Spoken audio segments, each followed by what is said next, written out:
નમસ્કાર મિત્રો, ગાંધીજીની જીવનયાત્રા, મુક્તિદાતા, મણકો બાર, સાચી વકીલાત શીખ્યા. આજ સુધી આપ અમારી સાથે જોડાયેલા રહ્યા છો એ બદલ ખૂબ ખૂબ આભાર. લેખન અને રજૂઆત યોગેન્દ્ર પારેખ. પ્રકરણનું શીર્ષક સાચી વકીલાત શીખ્યા. વકીલનું કર્તવ્ય પક્ષકારો વચ્ચેની તૂટ સાંધવાનું છે. એમ દરેક વકીલ સમજી જાય તો અદાલતો પરનું કામનું ભારણ ઘટે. બેરિસ્ટર ગાંધીને દાદા અબ્દુલ્લાના કેસમાં દક્ષિણ આફ્રિકામાં આ સમજાઈ ગયું હતું. જેમ જેમ કેસ લંબાતો જાય તેમ બંને પક્ષે થતી ખુવારી અટકાવી સમાધાન કરાવવું જોઈએ તેમ યુવાન બેરિસ્ટરને લાગ્યું. આપણે જીવનના જે સમયગાળાને ગધા પચીસી કહીએ છીએ તે ઉંમર હતી ગાંધીજીની. 24 વર્ષની વયનો યુવાન બેરિસ્ટર એટલું સમજ્યો કે મનુષ્યમાં રહેલી સારપને જગાડી શકાય છે. વિવાદનો અંત લાવવા થોડી ઉદારતા, ક્ષમા અને સમજણ હોય તો કોર્ટ કચેરીના ટંટામાં પડવા જેવું નથી. કોર્ટમાં લડીએ તો ખર્ચો કરીને પણ બહુ તો કેસ જીતી શકાય. સામેના પક્ષનું હૃદય થોડું જીતી શકાય. દાદા અબ્દુલ્લા અને તૈયબ શેઠ વચ્ચે 40,000 પાઉન્ડનો મામલો ઉકેલવામાં આ બેરિસ્ટરે કેસનો સઘન અભ્યાસ કરીને હૃદયનો રાજમાર્ગ પસંદ કર્યો. બંને પક્ષને સમજાવ્યા, સમાધાન થયું, પક્ષકારો વચ્ચેની કડવાશ દૂર થઈ, અદાલતના બદલે પોતાના કાર્યાલયમાં જ સમાધાન થયું, સત્યની પ્રતિષ્ઠા થઈ. 20 વર્ષ સુધી લગાતાર આ અનુભવનું પુનરાવર્તન થયું. વકીલ તરીકે ખોટું કરવું જ પડે કે ખોટાનો પણ પક્ષ લેવો પડે એવી ગેરસમજનો ભોગ કે ભાગ બનવાથી જાતને બચાવી શક્યા. વ્યક્તિના અંતરાત્માને જજ બનાવતી આ ગાંધીગીરીના ઘણા ચુકાદાઓ હૃદયની અદાલતમાં આવ્યા. કેસનું કામ તો પતી ગયું. પ્રિટોરિયામાં રહેવાનું કોઈ કારણ નહોતું. અબ્દુલ્લા શેઠે બેરિસ્ટર ગાંધીના માનમાં એક પાર્ટીનું આયોજન કર્યું. પાર્ટી એટલે મિજલસ, મિજબાની. ખાણીપીણીના મેળાવડામાં ગાંધીજીનું ધ્યાન એક અખબારમાં આવેલી નાનકડી નોંધ પર ગયું. એ સમાચાર હિન્દીઓના મતાધિકાર વિશેના હતા. હજારો હિન્દવાસીઓને આ સમાચાર કે તેમનો મતાધિકાર છીનવાઈ જાય તો શું થાય તેની કોઈ ગતાગમ નહોતી. સાચા નેતાની કે જાગૃત નેતાની આ જ ઓળખ છે કે તે સમયની નાડ પર હાથ મૂકીને તેની સમસ્યાઓને પારખી શકે. નાતાલની ધારાસભામાં મત આપવાનો હિન્દીઓનો અધિકાર છીનવાઈ જાય એવો કાયદો આવવાનો હતો. ગાંધીજીએ મિજબાનીમાં ઉપસ્થિત સૌનું ધ્યાન દોર્યું. બધાએ બેરિસ્ટરને રોકાઈ જવા આગ્રહ કર્યો. હિન્દીઓના મતાધિકારનું રક્ષણ કરનારી કાર્યવાહક સમિતિની ત્યાં જ રચના થઈ.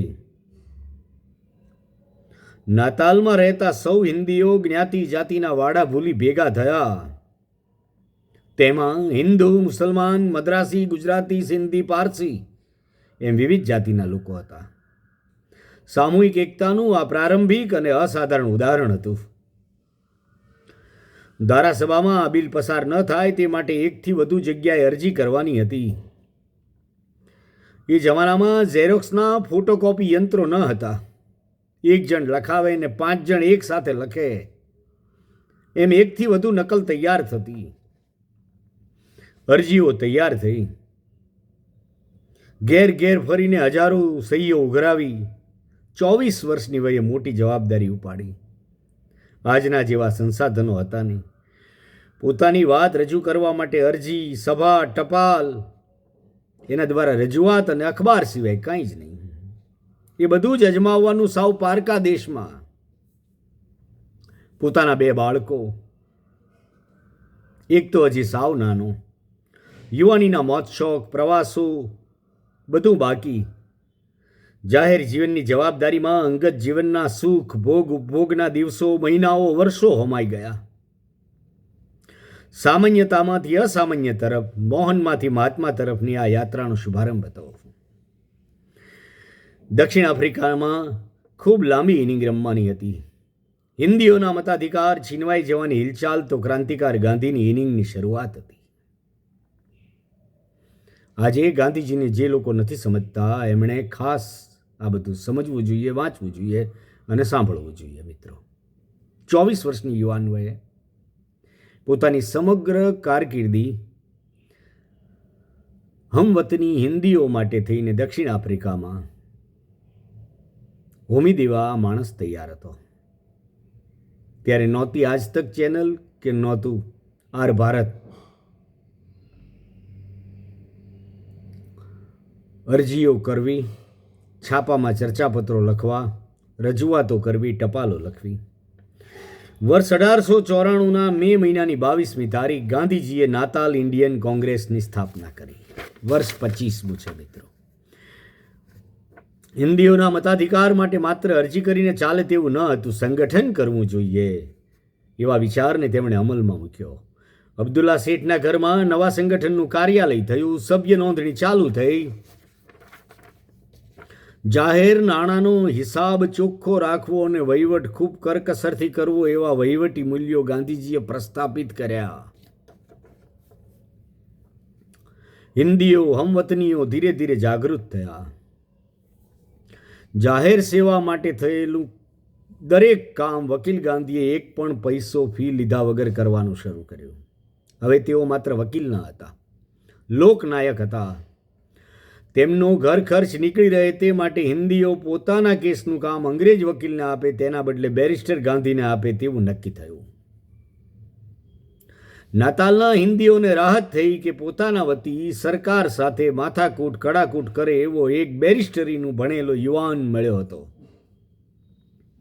ગાંધીજીનો હેતુ શુદ્ધ હતો. ધનનું આકર્ષણ ન હતું, સત્તા પ્રાપ્તિનું ધ્યેય ન હતું. જનજાગૃતિ અને જનસેવા જેવા તાત્વિક શબ્દોનું મૂલ્ય વ્યવહાર જગતમાં ઉદય પામી રહ્યું હતું.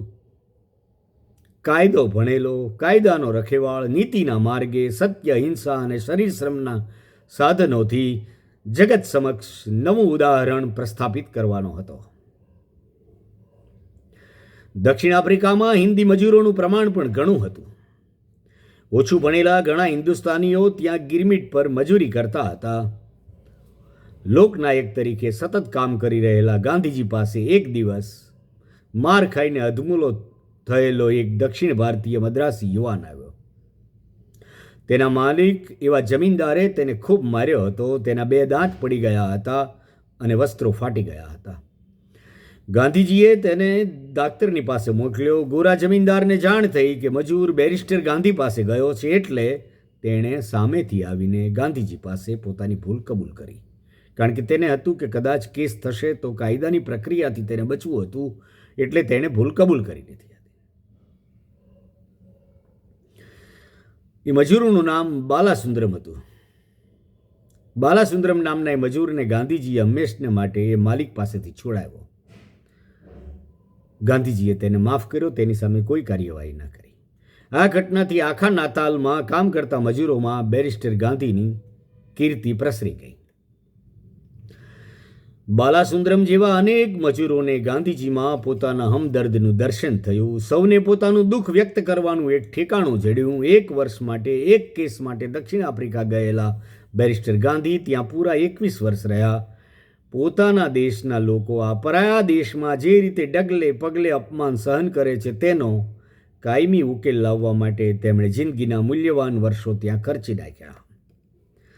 ત્યાંની અંગ્રેજ સરકાર એક પછી એક નવા કાયદાઓ લાવવાની હતી. દરેક વખતે નવા પડકાર માટે સજ્જ થવાનું અને સૌને સાબદા રાખવાના હતા. સદવૃત્તિના સહારે પ્રવૃત્તિના નવા જ પ્રદેશમાં પગરણ થવાના હતા. દુનિયા જેને ગાંધીજીનો માર્ગ કહે છે તેનું નિર્માણ શરૂ થઈ ચૂક્યું હતું. ધન્યવાદ મિત્રો. ગમ્યું હોય તો લાઈક કરજો, શેર કરજો, કમેન્ટ કરજો, મિત્રોને જણાવજો અને સબસ્ક્રાઈબ કરજો. આભાર.